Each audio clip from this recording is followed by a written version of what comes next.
Nah, ini kita masuk ke section kedua. Kita lihat, tadi kan sudah dikatakan bahwa dalam sesi sebelumnya dia dikatakan penting dan wajib. Kita lihat alasan apa yang mengatakan bahwa ternyata pendidikan kewarganegaraan ini penting.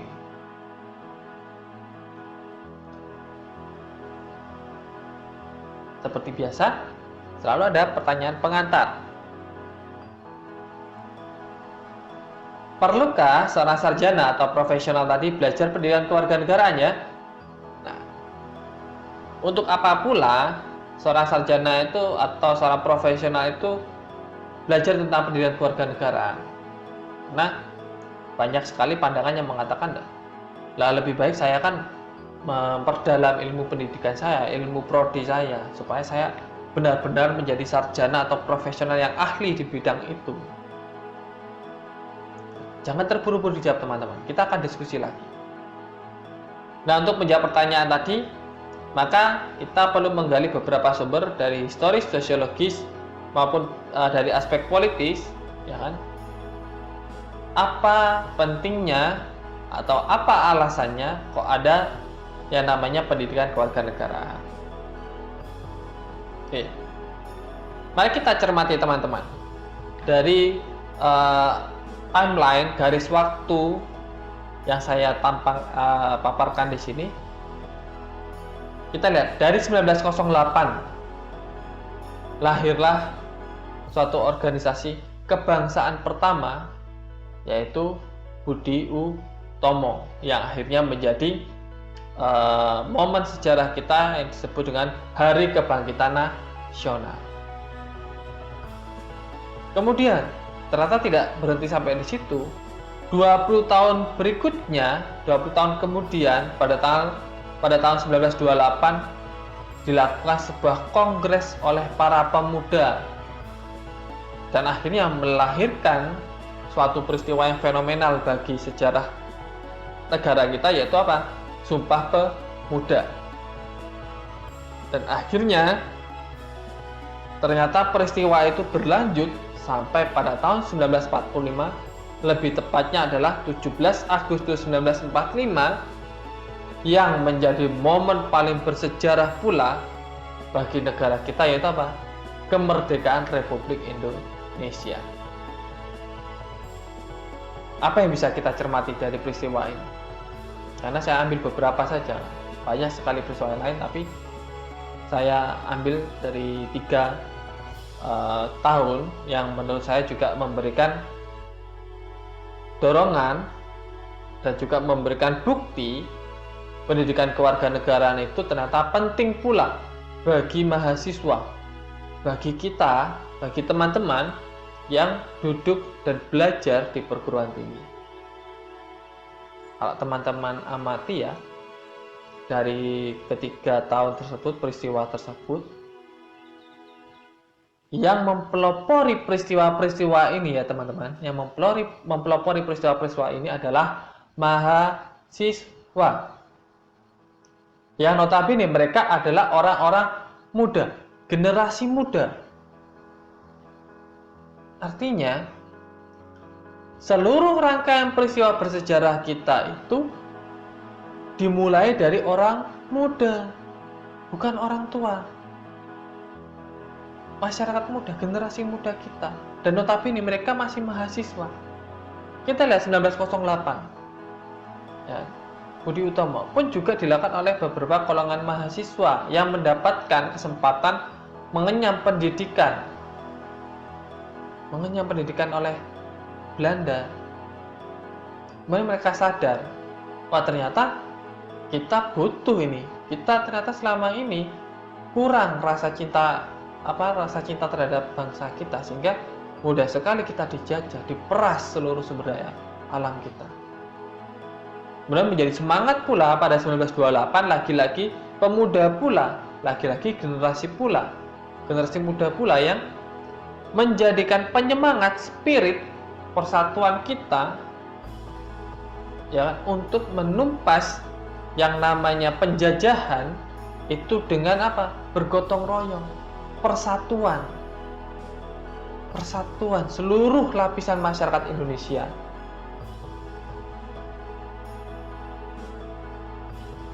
"17 tahun berikutnya pula, bukan hanya karena Soekarno dan Hatta yang bukan hanya Soekarno-Hatta saja yang akhirnya menjadi tokoh dalam proses kemerdekaan kita. Ingat, di balik layar itu ada golongan muda, golongan generasi muda yang mendorong Soekarno dan Hatta untuk segera memproklamirkan diri ketika Jepang sudah mulai menyerah pada sekutu. Ketika tidak ada lagi negara manapun yang menjajah Indonesia. Lagi-lagi generasi muda.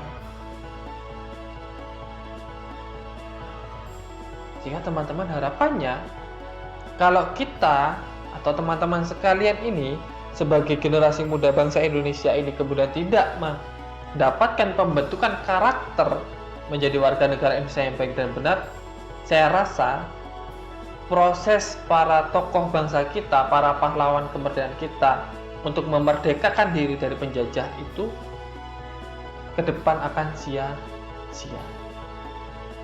Nah, itu alasan saya yang pertama. Kenapa kok penting pendidikan kewarganegaraan ini?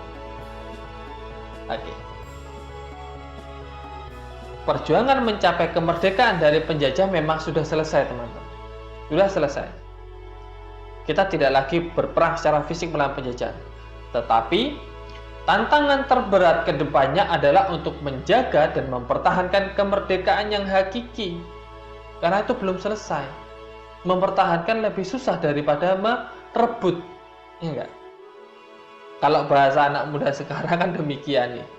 Saya pakai analogi berpacaran, misalkan. Untuk memahami ini ya. Jadi jangan sampai salah fokus ke pacarannya. Untuk memahami petikan ini, saya menggunakan konsep pacaran. Lebih mudah bagi kita untuk menikung gebetan atau menikung kekasih pasangan kawan kita daripada kita mempertahankan hubungan kasih sayang tersebut. Iya enggak?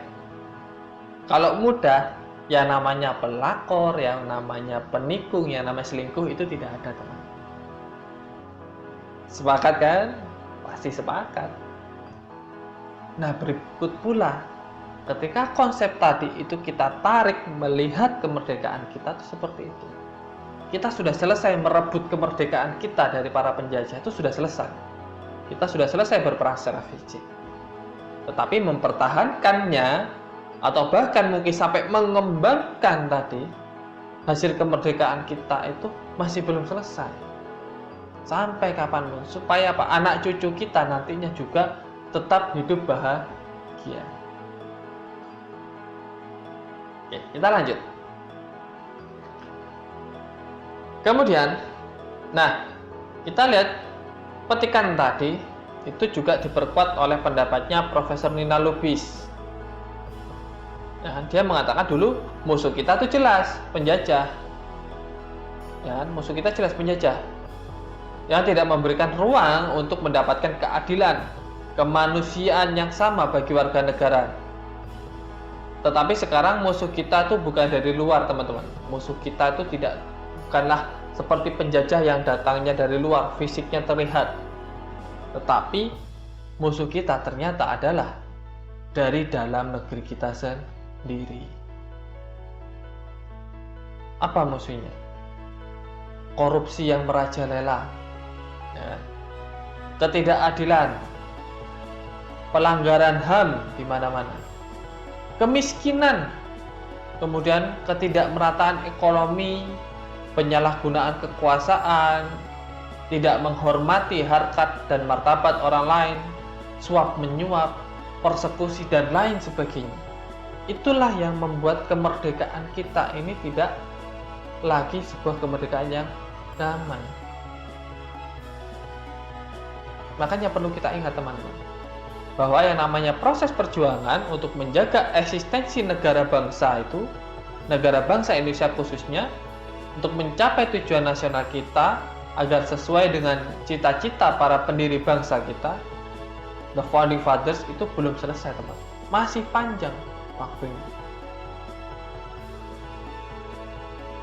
Sehingga perlu sebuah proses pendidikan dan pembelajaran bagi warga negara kita ini agar dapat tetap memelihara semangat perjuangannya, semangat mempertahankan kemerdekaan, rasa kebangsaan dan juga cinta tanah air.